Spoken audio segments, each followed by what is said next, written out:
तो स्वागत करता हूँ आप सभी का इस नई वीडियो में। आई होप आप सभी का रीट प्री का पेपर बहुत अच्छा गया होगा और मैं उम्मीद करता हूँ कि आपने वो पेपर अच्छे नंबर से क्वालिफाई किया होगा। तो इस वीडियो में हम डिस्कस करने वाले हैं रीट मेंस की पूरी स्ट्रेटेजी। और इस स्ट्रेटेजी का जो टाइम ड्यूरेशन होगा वो 4 महीने रहने वाला है। तो 4 महीने में हम लोग एक बार पार्टीशन लॉ का इस्तेमाल करते हुए एक बार सिलेबस पूरा कंप्लीट कर लेंगे और फिर उसके बाद देखेंगे कि जो बचे हुए 6 महीने हैं उसको किस तरह से प्लान करेंगे। तो चलिए वैसे ही शुरू करते हैं जैसा कि हम हमेशा करते हैं सिलेबस एनालिसिस से। तो हम एक बार उस सिलेबस पे नजर मार लेते हैं जो कि बोर्ड ने दिया है। तो बोर्ड ने जो सिलेबस दिया है उसमें भाग 1 में राजस्थान जी के हैं जो कि 100 नंबर का है। भाग 2 में राजस्थान का सामान्य ज्ञान, स्कूल मैनेजमेंट मतलब शैक्षिक परिदृश्य, आरटीई और करंट अफेयर्स है जो कि 80 नंबर के पूछे गए। भाग 3 में स्कूल सब्जेक्ट है जिसमें Hindi, English, math, science, SST हर सब्जेक्ट 10 नंबर का, तो ये 50 नंबर हो गए। भाग 4 में टीचिंग मेथड्स है जिसमें हर सब्जेक्ट 8 नंबर का, मतलब 4 क्वेश्चन पूछे जाएंगे। तो हर सब्जेक्ट 8 नंबर का, तो 5 सब्जेक्ट 40 नंबर के हो गए। उसके बाद सीडीपी जो कि शिक्षा मनोविज्ञान है 20 नंबर का, तो टोटल नंबर होगा 300। और आपके रीट मेंस के पेपर में नेगेटिव मार्किंग भी है। इसका मतलब 150 क्वेश्चन आपको पूछे जाएंगे और प्रत्येक प्रश्न 2 नंबर का होगा। तो 300 नंबर का आपका पेपर होगा, मतलब हर एक प्रश्न सही करने पे आपको 2 नंबर मिलेंगे और हर एक प्रश्न गलत करने पर आपके 2/3 नंबर काटे जाएंगे। तो ये बेसिक्स है। अब हम आगे बढ़ते हैं। तो ये रहा आपका सिलेबस। तो अब हम इसको थोड़ा सा और डीपली देखने वाले हैं। तो राजस्थान जीके में आपके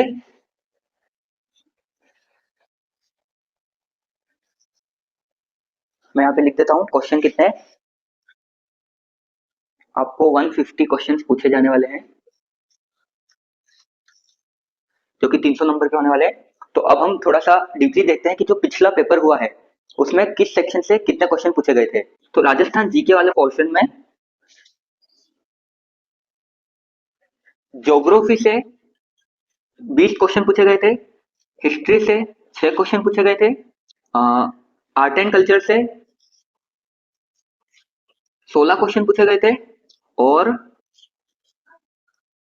भाषा से 8 क्वेश्चन पूछे गए थे। तो पिछले पेपर में लगभग ये रेशो रहा था, ज्योग्राफी से 20, हिस्ट्री से 6, जिसमें से मॉडर्न हिस्ट्री के ज्यादा क्वेश्चन थे, लगभग 3 क्वेश्चन मॉडर्न हिस्ट्री के थे, आर्ट एंड कल्चर के 16 क्वेश्चन और लिटरेचर भाषा एवं साहित्य के 8 प्रश्न पूछे गए थे। और फिर पार्ट 2 की बात करें तो जीएस से राजस्थान के सामान्य ज्ञान से लगभग 14 क्वेश्चन पूछे गए थे, शैक्षिक परिदृश्य और आरटीई इन दोनों से मिलाकर लगभग 11 क्वेश्चन पूछे गए थे और करंट अफेयर्स से लगभग 15 क्वेश्चन पूछे गए थे। तो भाग 2 में राजस्थान के सामान्य ज्ञान से 14, शैक्षिक परिदृश्य और आरटीई दोनों से मिला के 11 क्वेश्चन पूछे गए थे, जिसमें से आरटीई के क्वेश्चन लगभग बहुत इजी पूछे गए थे पिछली बार और करंट अफेयर्स के क्वेश्चन 15 पूछे गए थे। और बाकी ये तो हमको पता ही है कि 5 क्वेश्चन हर सब्जेक्ट से पूछे गए थे और यहाँ पे टीचिंग मेथड के 4 क्वेश्चन हर सब्जेक्ट से पूछे गए थे और सीडीपी के 10 क्वेश्चन पूछे गए थे और आईसीटी के 5 क्वेश्चन पूछे गए थे। तो ये सब मिला के हमारे 150 क्वेश्चन हो जाते हैं। अब सोचने वाली बात यह है कि भैया ये तो पहले पूछा गया है, तो क्या गारंटी है कि इस बार भी ऐसा ही पैटर्न होगा। हो सकता है मार्किंग चेंज हो जाए, हो सकता है करंट अफेयर से पिछली बार 15 क्वेश्चन पूछे, इस बार 10 क्वेश्चन पूछ लें, हो सकता है आरटी के लगभग 4-5 पूछे थे तो इस बार हो सकता है 10 क्वेश्चन पूछ लें। तो ऐसा बिल्कुल हो सकता है। और जहां तक मुझे लगता है कि एक बार बोर्ड ने जो पेपर करवा दिया वो paper as a reference use होगा कि एक बार जो प्रथा सेट हो गई है तो चांसेस ज्यादा है कि आगे भी वही प्रथा चलती रहे। तो फिलहाल हमारे पास और दूसरी कोई जानकारी है नहीं, तो हम इसी सिलेबस के साथ आगे बढ़ेंगे। और होने को तो सिलेबस में 2-3 टॉपिक्स ऐड हो सकते हैं या थोड़े बहुत चेंजेस हो सकते हैं। और आपकी इस बात से मैं बिल्कुल एग्री करता हूँ कि जो ये सब्जेक्ट के रेशो है, सब्जेक्ट की मार्किंग है, वो थोड़ी बहुत ऊपर नीचे हो सकती है और बिल्कुल होगी ही। फॉर एग्जाम्पल जब हम लोग तैयारी कर रहे थे तो आरटी टॉपिक मात्र से हम लोग सिर्फ आरटी से हम लोग 10 से 11 क्वेश्चन एक्सपेक्ट कर रहे थे और जबकि एग्जाम में सिर्फ 4 से 5 क्वेश्चन आए और वो भी बहुत ईजी। तो ऐसे सरप्राइजेस आपको एग्जाम में मिलते रहेंगे, तो आपको उन सरप्राइजेस के लिए पहले से तैयार रहना है। तो चलिए हम आगे बात करते हैं। हम देखते हैं कि हम इस सिलेबस को कैसे देखेंगे। तो हमने हमारी सहूलियत के हिसाब से इस सिलेबस को डिवाइड कर दिया है। इस सिलेबस में 5 चंक्स हैं। जैसे पहला है कॉमन पार्ट, दूसरा है राजस्थान जी के, तीसरा हमने लिया है शैक्षिक परिदृश्य और आरटीई, चौथा लिया है विद्यालय विषय या स्कूल सब्जेक्ट और 5वां लिया है करंट अफेयर्स। तो हम देख लेते हैं पहला पहला कॉमन पार्ट कौन सा है जो रीट प्री और मेंस में कॉमन था। हमने प्री में सीडीपी पढ़ी थी जो कि मेंस में 10 क्वेश्चन पूछे जाएंगे। हमने प्री में टीचिंग मेथड्स पढ़े थे जो कि मेंस में 20 क्वेश्चन पूछे जाएंगे। हमने प्री में हिंदी पढ़ी थी और मैथ्स पढ़ी थी। तो ये जो 40 नंबर हैं हम लोग पहले पढ़ चुके हैं। तो इसमें आपको नया क्या पढ़ना है मैं बता देता हूँ। तो अब हम एक एक सब्जेक्ट पर डिस्कस करेंगे कि कौन सा सब्जेक्ट आपको कहाँ से पढ़ना चाहिए और मैंने कहाँ से पढ़ा था। मैं ज्यादातर यही बताऊंगा कि मैंने कहाँ से पढ़ा था क्योंकि कहाँ से पढ़ना चाहिए ये सवाल बहुत ही ज्यादा सब्जेक्टिव है, जैसा कि मैं हमेशा बताता हूँ, और जितना हो सके मैं आपको बताने की कोशिश करूंगा। तो चलिए शुरू करते हैं। Common part CDP. तो सीडीपी आपने अभी अभी पढ़ी है, तो जहां से आपने सीडीपी पहले पढ़ा है अभी प्री में, वहीं से आप सीडीपी पढ़े।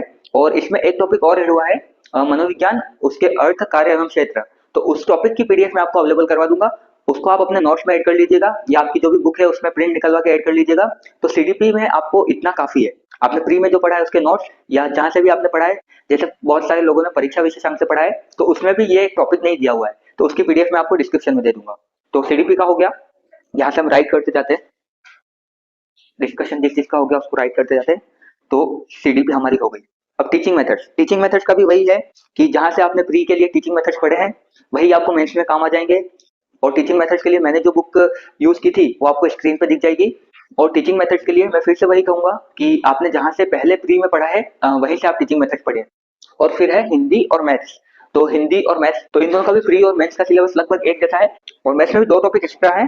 एक तो यहाँ पे कंपाउंड इंटरेस्ट जुड़ गया है सिंपल इंटरेस्ट के साथ, और वहाँ पे 2D के साथ साथ 3D भी जुड़ गया है। तो वहाँ पे आपको आप घन घनाभ भी पूछेंगे, क्यूब और क्यूबॉइड। तो ये आप जहाँ से आपने प्री में पढ़ा है वहीं से पढ़ सकते हैं। तो ये सब्जेक्ट आपका प्री में अच्छे से हो चुका है, तो आपने प्री में जहाँ से पढ़ा है, मैं सजेस्ट करूंगा कि आप मेंस में भी वहीं से पढ़ें। तो आई होप इस कॉमन वाले पार्ट को आप एक बार कर लोगे। तो अब हम दूसरे मेजर चंक पे बढ़ते हैं। तो सेकंड पार्ट है राजस्थान जीके। तो आप ध्यान से देखोगे तो राजस्थान जीके में 65 टू 66 क्वेश्चन पूछे जाते हैं। वो कैसे, देखिए, भाग एक में जो 50 क्वेश्चन प्योर राजस्थान जीके वाले हैं वो। भाग दो में पिछली बार का आंकड़ा लिया है मैंने, राजस्थान का सामान्य ज्ञान से 14 क्वेश्चन पूछे गए थे। हालांकि वो बात अलग है कि उसमें कुछ क्वेश्चन करंट से भी रिलेटेड थे, पर एक बार के लिए मान लेते हैं कि जीएस से 14 क्वेश्चन पूछे गए थे, और सामाजिक विज्ञान से 3 क्वेश्चन। ऐसा मैं क्यों कह रहा हूँ, क्योंकि सामाजिक विज्ञान में अगर आप देखोगे सिलेबस में, तो 9 टॉपिक्स दिए हुए हैं, जिसमें से 5 टॉपिक्स राजस्थान जीके के ही हैं। तो 3 क्वेश्चन लगभग सामाजिक विज्ञान से राजस्थान जीके के पूछे जाते हैं। तो इन सबको अगर हम सम अप भी करें तो निकल के आते हैं लगभग 66-67 क्वेश्चन। तो भी एक राउंड फिगर पकड़ के हम 60 मान के चलते हैं, तो सिर्फ राजस्थान जीके के इस परीक्षा में 60 क्वेश्चन आते हैं, जो कि बहुत ज्यादा है। तो आप देखो, अगर आप सिर्फ राजस्थान जीके 60 क्वेश्चन, और कॉमन वाला पार्ट जो कि हमारा ऑलरेडी तैयार है 40 क्वेश्चन ये, तो आपको सिर्फ आगे 50 क्वेश्चन की तैयारी करनी है। तो हम आगे देख लेते हैं चंक तीसरा। अच्छा, इसमें मैंने सोर्स नहीं बताया, तो अब हम इसके सोर्स की बात कर लेते हैं कि इसको कहाँ से पढ़ें। क्योंकि राजस्थान जी के सबको पता है अथाह है, कभी भी खत्म नहीं होने वाला सब्जेक्ट है राजस्थान जी के। तो मैंने जो सोर्स फॉलो किया था वो थी दिशा की 2020 एग्जाम रिव्यू जो बुक्स आती है। इस पर मैं ज्यादा चर्चा नहीं करूंगा, क्योंकि मैं ऑलरेडी इस पर एक डिटेल वीडियो बना चुका हूँ कि क्यों राजस्थान जीके के लिए दिशा 2020 एक बेहतर ऑप्शन है। तो अगर आपने वो बुक नहीं देखी है तो मैं रिक्वेस्ट करूंगा आपसे कि राजस्थान जीके के लिए एक बार वो बुक आप जरूर देखें। तो उस बुक का डिटेल रिव्यू मैंने मेरे चैनल पर दिया है, तो आप वो वीडियो देख सकते हैं। तो हम आगे बात करते हैं। तो ठीक है, राजस्थान जीके की हमने बुक डिस्कस कर ली, तो अब हम ये डिस्कस कर लेते हैं कि राजस्थान जीके को पढ़ना कैसे रहा। तो मैंने क्या किया था, जैसे ऑनलाइन कोर्स तो हम सब परचेज करेंगे, तो जैसे हम सभी ने ऑनलाइन कोर्स लिया है, तो वहां से मैंने जीके के लेक्चर्स देख लिए थे। क्योंकि पिछली भर्ती में हमारे पास टाइम बहुत कम था, लगभग 5 महीने का ही टाइम था। तो मैंने क्या किया था मैं बताता हूँ। तो उस ऑनलाइन कोर्स में जो जीके के लेक्चर्स है, मैंने उन सभी को एक बार देख लिया था। अब देखना कैसे है जीके के लेक्चर्स, मान लीजिए आपने कोई पहला टॉपिक किया, आपने वो टॉपिक पढ़ा। अब उस टॉपिक के रिलेटेड हम क्या करते हैं, नोट्स बनाते हैं, जो कि सही है बहुत सारे लोगों के लिए, पर मुझे पर्सनली नोट्स बनाना नहीं जमता है। तो मैंने क्या किया, उस वीडियो को देखा, मतलब जैसे मान लो एक टॉपिक है, उसके 4 वीडियो है लगभग 1.5 घंटे के। तो उसके बाद ना मैं जीके के नोट्स बनाता, मैं सिर्फ उस वीडियो लेक्चर्स को देखने के बाद उसी टॉपिक के क्वेश्चन लगाता दिशा 2020 एग्जाम रिव्यू से। तो क्वेश्चन लगाने का फायदा ये है कि आपने जो अभी अभी पढ़ा है, जो भी लेक्चर्स में देखा है, एक तो वो आपको तुरंत रिवाइज हो जाता है, और आपके पास एक फिर से मटेरियल आ जाता है कि आपको इतना याद करना है। आपने जिस टॉपिक का लेक्चर देखा, तो उसके बाद आप उस टॉपिक के दिशा में क्वेश्चन लगाएंगे, और दिशा में जो व्याख्या दी है क्वेश्चन के बाद, उस व्याख्या को याद करेंगे, और फिर उसके बाद ही आगे बढ़ेंगे। तो ऐसे आपके टॉपिक क्लियर होते जाएंगे। तो इसी तरीके से जब आपके सारे लेक्चर्स देखा जाएंगे और सारे टॉपिक्स दिशा से कवर हो जाएंगे, तो उसके बाद आपको लेक्चर्स देखने वाला काम छोड़ देना है, और दिशा से ही बार बार रिवाइज करना है जो भी आपने पढ़ा। क्योंकि आप व्याख्या पहले याद कर चुके हो, तो आप जब जब रिवाइज करोगे तब तक आपका वो मेमोरी है वो और स्ट्रांग होती जाएगी। तो आई होप राजस्थान जीके के आपके सारे डाउट्स क्लियर हो गए होंगे। तो अब हम डिस्कस कर लेते हैं चंक तीसरा। तो अब हम तीसरे मेजर चंक पे आते हैं, जो कि है शैक्षिक परिदृश्य और आरटी। तो इसके लिए मैंने जो बुक पढ़ी थी वो आपको स्क्रीन पे दिख जाएगी, और अगर किसी को इस बुक से नहीं पढ़ना है, तो इसका एक और सब्स्टिट्यूट ये होगा कि जो आपको ऑनलाइन कोर्स में पढ़ाया है उसके आप नोट्स बना लीजिए, और वहीं से आप रिवाइज कीजिए। 11 क्वेश्चन आते हैं, इजी टॉपिक है। तो अब नेक्स्ट बढ़ते हैं। तो अब हम आगे बढ़ते हैं, जो हमारा चौथा चंक है विद्यालय विषय, ये हो गया है हमारा। ठीक है, शैक्षिक परिदृश्य और आरटी हो गया है। और हिंदी और मैथ्स हो गया, ठीक है। तो विद्यालय विषय मैंने ऑनलाइन कोर्स से पढ़े थे, जो कि मेंस के लिए लिया था मैंने। यहाँ से एक एक बात डिस्कस कर लेते हैं। हिंदी के मैंने मेंस में वापस लेक्चर्स देख लिए थे दीपक बारट सर के, और मैथ्स मेरी प्री में ही कंप्लीट हो चुकी थी, और वैसे भी मेरा मैथ्स बैकग्राउंड है तो मुझे मैथ्स पहले से आती थी। इंग्लिश मैंने ऑनलाइन कोर्स से वीडियो देखे थे, साइंस के भी मैंने ऑनलाइन कोर्स के वीडियो देखे थे, एसएस मैं छोड़ के गया था, और आईसीटी मैंने ऑनलाइन कोर्स के वीडियो देखे थे। तो जैसा कि मैंने नोट्स नहीं बनाए थे, तो आईसीटी के लिए मैंने ये वाली बुक फॉलो की थी जो आपको स्क्रीन पे दिख रही है। साइंस के लिए मैंने ये वाली बुक फॉलो की थी जो आपको स्क्रीन पे दिख रही है। इंग्लिश के लिए मैंने ये वाली बुक फॉलो की थी जो आपको स्क्रीन पे दिख रही होगी। और हिंदी और मैथ्स मेरे प्री में तैयार थे, तो इसके सिर्फ मैंने लेक्चर्स देखे थे। तो अब बात कर लेते हैं अगला भाग, जो भी है करंट अफेयर्स, जिसके 15 क्वेश्चन आते हैं, जिसका किसी को आइडिया नहीं था। तो अब डिस्कस कर लेते हैं, क्योंकि 15 क्वेश्चन आते हैं तो बहुत इंपॉर्टेंट टॉपिक है करंट अफेयर्स। तो करंट अफेयर्स मैंने उस टाइम पे पढ़ा था, एक चैनल है आशु जीके टिप्स। यहाँ पे उन सर की टेलीग्राम पे मुझे 6 महीने की पीडीएफ मिल गई थी लास्ट के, तो मैंने वहां से पढ़ा था। और उसके बाद मुझे याद नहीं है कि उसमें से क्वेश्चन आए थे नहीं आए थे, और मैं वैसे भी करंट में एक्सपेक्ट करके गया था कि 10 क्वेश्चन ही आएंगे। और उसके बाद भी मैंने यूट्यूब पे बहुत सारी मैराथन देखी थी जिसमें पूरा करंट अफेयर्स करवाया है, और कहीं कहीं हर हर महीने का कराया है। तो लास्ट 6 महीने के करंट अफेयर्स में पढ़ के गया था, और लगभग मेरा काम हो गया था। करंट अफेयर्स में मेरे क्वेश्चन गलत गए हैं बहुत सारे, और करंट अफेयर्स में मैं थोड़ा वीक भी हूँ। पर करंट अफेयर्स का सिलेबस भी आपको पता है कि बहुत ज्यादा बिखरा हुआ सिलेबस है। तो और बहुत सारे लोगों को करंट अफेयर्स पढ़ना पसंद भी होता है, तो उनके लिए एक बेनिफिट हो सकता है। और करंट अफेयर्स कैसे पढ़ना है, इसकी दो अप्रोचेस है। एक अप्रोच तो ये कि आप रोज आधा घंटा या 1 घंटा रोज की रोज करंट की क्लासेस देख लें, और एक नोटबुक बना लें कि जो भी आपने रोज पढ़ा वो उसमें लिख दें। दूसरी स्ट्रेटेजी है कि आप एग्जाम से 1 महीने 1.5 महीने या ज्यादा से ज्यादा 2 महीने पहले चालू कर दो करंट पढ़ना, जो कि मुझे पसंद है। कि आप एक बार शुरू में जो भी स्टैटिक पोर्शन है, जो भी करंट अफेयर्स को छोड़ के जो भी सिलेबस है, उसको एक बार आप पूरा कंप्लीट कर दो। और फिर जब आपका एक बार ये जो बचा हुआ सिलेबस कंप्लीट हो जाए, उसके बाद आप लास्ट में करंट अफेयर्स पढ़ो एक साथ।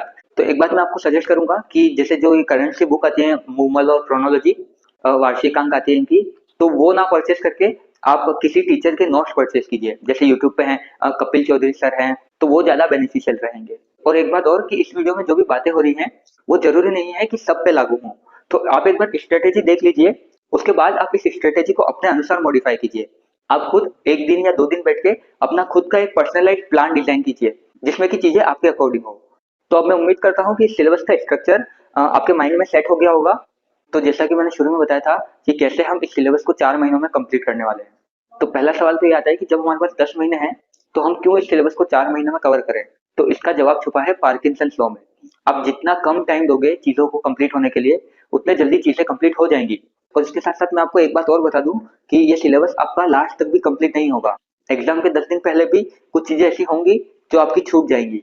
तो मैं चाहता हूँ कि आप एक बार इन 4 महीनों में सिलेबस कंप्लीट करने की फीलिंग ले लो, और जब आप एक बार फीलिंग ले लोगे सिलेबस कंप्लीशन की, तो फिर आपको अपने आप कॉन्फिडेंस आने लगेगा। और एक बात और कि जरूरी नहीं है कि आप ये स्ट्रेटेजी फॉलो करो, ये सिर्फ उनके लिए है जिनको बिल्कुल भी समझ नहीं आ रहा है कि शुरुआत कहाँ से करें, तो उनके लिए एक स्ट्रेटेजी है। तो इन 4 महीनों में हमारा जो भी वीडियो देखने वाला काम है, जो भी समझने वाला काम है, वो काम हम इन 4 महीनों में कंप्लीट कर देंगे। जो बाकी के 6 महीने हैं उसमें हम सिर्फ किताबों से पढ़ेंगे, बार बार किताबों से रिवाइज करेंगे। और इन 4 महीनों में एक बार जो भी वीडियो देखने वाला काम है, जो समझने वाला काम जिसमें हम किसी और पे डिपेंड है, वो काम हम निपटा देंगे। तो इन 4 महीनों को मैंने ऐसे डिवाइड किया है कि पहले 2 महीनों में राजस्थान जीके हम कंप्लीट करेंगे। राजस्थान जीके में कुछ नहीं करेंगे, जो हमने कोर्स लिया है उसमें से राजस्थान जीके के लेक्चर्स देखेंगे। लेक्चर्स देखने के बाद हम दिशा में से रिवाइज करेंगे। तो राजस्थान जीके के अगर आप टॉपिक देखोगे तो अंदाजन लगभग 30 से 35 टॉपिक हैं। तो इन टॉपिक्स को आपको 2 महीनों में कवर करना है। 2 महीनों में क्या करेंगे, वीडियोस देखेंगे, उसके बाद दिशा से पढ़ेंगे। तो इस हिसाब से देखो तो आपको हर टॉपिक के लिए 2 दिन मिलते हैं, जो कि मेरे हिसाब से इनफ है अगर आप दिन में 6 से 7 घंटे भी पढ़ते हो तो इस तरह से हमारे गर्मी की छुट्टी वाले 2 महीने निकलने वाले हैं। मैं अगर होता तो लाइब्रेरी ज्वाइन कर लेता जिसमें एसी लगा हो। तो अब बात करते हैं तीसरे महीने की। तो तीसरे महीने में हम विद्यालय विषय पढ़ने वाले हैं। हमारे पास 6 विषय हैं, तो इस हिसाब से हम 5 दिन देंगे एक विषय को कंप्लीट करने के लिए। अब इन 5 दिन में करेंगे क्या, इन 5 दिन में आप वीडियो लेक्चर्स देखोगे जो आपके कोर्स में दिए हुए हैं, और हो सके तो इन 5 दिनों में आप हर सब्जेक्ट के नोट्स बना लेना, अगर आप नोट्स बनाते हो तो तीसरे महीने की एंडिंग तक हमारे पास हर सब्जेक्ट के नोट्स होने चाहिए, और इनकी जितनी भी वीडियोस हैं वो हमारी देख के कंप्लीट हो जानी चाहिए। हम एक सब्जेक्ट को 5 दिन देंगे, और मैं ये मानता हूँ कि आप दिन में लगभग 6 से 7 घंटे पढ़ते हैं। तो ये थर्ड मंथ हमारा कंप्लीट हो गया। चौथे महीने में हम शैक्षिक परिदृश्य और आरटी शुरू के 15 दिनों में कंप्लीट करेंगे। कंप्लीट वैसे ही करेंगे, वीडियो लेक्चर्स देख लेंगे और नोट्स बना लेंगे। और अगर आप बुक परचेस करते हो तो वीडियो लेक्चर्स देख लेंगे और बुक से रिवाइज कर लेंगे। और उसके बाद जो बाकी के 15 दिन है उसमें हम रिवीजन करेंगे कॉमन वाले पार्ट का। कॉमन वाला पार्ट कौन सा, जिसमें हमारी टीचिंग मेथड है और सीडीपी है। तो इन शुरुआती 4 महीनों में आप इस प्रकार अपनी तैयारी को अंजाम दे सकते हैं, और ये सिर्फ उन्हीं के लिए है जिनको कुछ समझ नहीं आ रहा है, तो वो ऐसे स्टार्ट कर सकते हैं। अब इसमें आपका करंट अफेयर्स वाला पोर्शन बच गया है और थोड़ा बहुत और पोर्शन बच गया है। तो अगर आपका 4 महीनों में इतना हो जाता है तो फिर आपको कॉन्फिडेंस भी आ जाएगा, और फिर उसके बाद अगर सिलेबस में कुछ चेंजेस होते हैं तो आप उनको हैप्पीली एक्सेप्ट कर सकते हो, और एटलीस्ट आप तब पैनिक नहीं करोगे क्योंकि आपका ऑलरेडी इतना सिलेबस कंप्लीट हो रखा है। तो अब मैं विदा लेता हूँ, और आई होप लेवल 1 के लिए आपको मेंस के रिलेटेड सारे डाउट्स क्लियर हो गए होंगे। और अगर आपका फिर भी कोई डाउट है तो आप बेझिझक कमेंट में पूछ सकते हैं, मैं सारे कमेंट का रिप्लाई करता हूँ। तो ठीक है, मिलते हैं अगली वीडियो में, तब तक के लिए बाय बाय, टेक केयर, नमस्कार, जय हिंद।